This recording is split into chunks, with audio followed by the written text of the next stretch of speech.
Jésus se rendit à la montagne des Oliviers. Mais, dès le matin, il alla de nouveau dans le temple, et tout le peuple vint à lui. S'étant assis, il les enseignait.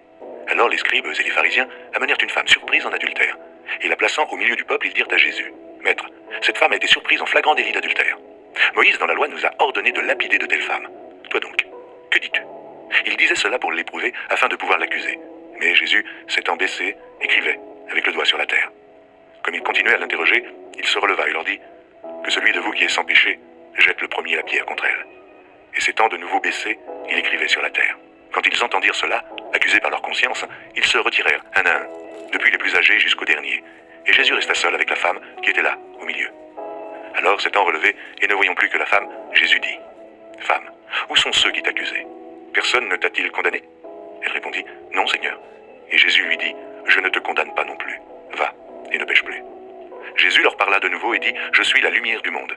Celui qui me suit ne marchera pas dans les ténèbres, mais il aura la lumière de la vie. » Là-dessus, les pharisiens lui dirent, « Tu rends témoignage de toi-même, ton témoignage n'est pas vrai. » Jésus leur répondit, « Quoique je rende témoignage de moi-même, mon témoignage est vrai, car je sais d'où je suis venu et où je vais. Mais vous ne savez d'où je viens, ni où je vais. Vous jugez selon la chair, moi, je ne juge personne. Et si je juge, mon jugement est vrai, car je ne suis pas seul, mais le Père qui m'a envoyé est avec moi. Il est écrit dans votre loi que le témoignage de deux hommes est vrai. Je rends témoignage de moi-même, et le Père qui m'a envoyé rend témoignage de moi. » Ils lui dirent donc, « Où est ton Père ?» Jésus répondit, « Vous ne connaissez ni moi, ni mon Père.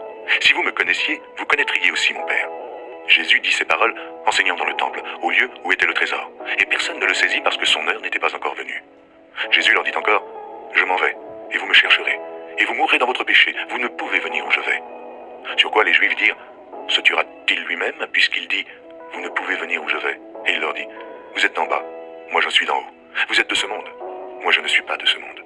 C'est pourquoi je vous ai dit que vous mourrez dans vos péchés. Car si vous ne croyez pas ce que je suis, vous mourrez dans vos péchés. Qui es-tu, lui dirent-ils. Jésus leur répondit, « Ce que je vous dis dès le commencement. J'ai beaucoup de choses à dire de vous et à juger en vous. Mais celui qui m'a envoyé est vrai, et ce que j'ai entendu de lui, je le dis au monde. » Ils ne comprirent point qu'il leur parlait du Père. Jésus donc leur dit, « Quand vous aurez élevé le Fils de l'homme, alors vous connaîtrez ce que je suis, et que je ne fais rien de moi-même, mais que je parle selon ce que le Père m'a enseigné. Celui qui m'a envoyé est avec moi, il ne m'a pas laissé seul, parce que je fais toujours ce qui lui est agréable. » Comme Jésus parlait ainsi, plusieurs crurent en lui. Et il dit aux Juifs qui avaient cru en lui, « Si vous demeurez dans ma parole, vous êtes vraiment mes disciples. Vous connaîtrez la vérité, et la vérité vous affranchira. » Ils lui répondirent, « Nous sommes la postérité d'Abraham, et nous ne fûmes jamais esclaves de personne. Comment dis-tu, vous deviendrez libres? » En vérité, je vous le dis, leur répliqua Jésus, quiconque se livre au péché est esclave du péché. Or, l'esclave ne demeure pas toujours dans la maison, le Fils y demeure toujours. Si donc le Fils vous affranchit, vous serez réellement libre. Je sais que vous êtes la postérité d'Abraham, mais vous cherchez à me faire mourir, parce que ma parole ne pénètre pas en vous. Je dis ce que j'ai vu chez mon Père, et vous, vous faites ce que vous avez entendu de la part de votre Père. Ils lui répondirent, « Notre Père, c'est Abraham. » Jésus leur dit, « Si vous étiez enfants d'Abraham, vous feriez les œuvres d'Abraham.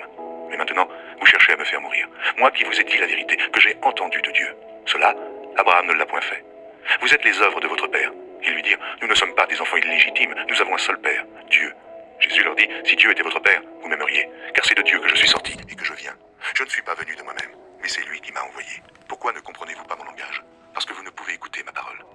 Vous avez pour père le diable, et vous voulez accomplir les désirs de votre père. Il a été meurtrier dès le commencement, et il ne se tient pas dans la vérité, parce qu'il n'y a pas de vérité en lui. Lorsqu'il profère le mensonge, il parle de son propre fond, car il est menteur, et le père du mensonge. Et moi, parce que je dis la vérité, vous ne me croyez pas. Qui de vous me convaincra de péché? Si je dis la vérité, pourquoi ne me croyez-vous pas? Celui qui est de Dieu écoute les paroles de Dieu. Vous n'écoutez pas, parce que vous n'êtes pas de Dieu. » Les Juifs lui répondirent, « N'avons-nous pas raison de dire que tu es un Samaritain et que tu as un démon? » Jésus répliqua, « Je n'ai point de démon, mais j'honore mon Père et vous m'outragez. Je ne cherche point ma gloire, et il en est un qui la cherche et qui juge. En vérité, je vous le dis, si quelqu'un garde ma parole, il ne verra jamais la mort. » Maintenant lui dirent les Juifs, « Nous connaissons que tu as un démon. Abraham est mort, les prophètes aussi. Et tu dis, si quelqu'un garde ma parole, il ne verra jamais la mort. Es-tu plus grand que notre père Abraham qui est mort? Les prophètes aussi sont morts. Qui prétends-tu être? » Jésus répondit, « Si je me glorifie moi-même, ma gloire n'est rien. C'est mon Père qui me glorifie. Lui, que vous dites être votre Dieu, et que vous ne connaissez pas. Pour moi, je le connais. Et si je disais que je ne le connais pas, je serais semblable à vous, un menteur. Mais je le connais, et je garde sa parole. Abraham, votre père, a tressailli de joie de ce qu'il verrait mon jour. Il l'a vu, et il s'est réjoui. Les Juifs lui dirent, « Tu n'as pas encore 50 ans, et tu as vu Abraham ?» Jésus leur dit, « En vérité, je vous le dis, avant qu'Abraham fût, je suis. » Là-dessus, ils prirent des pierres pour les jeter contre lui, mais Jésus se cacha, et il sortit du temple.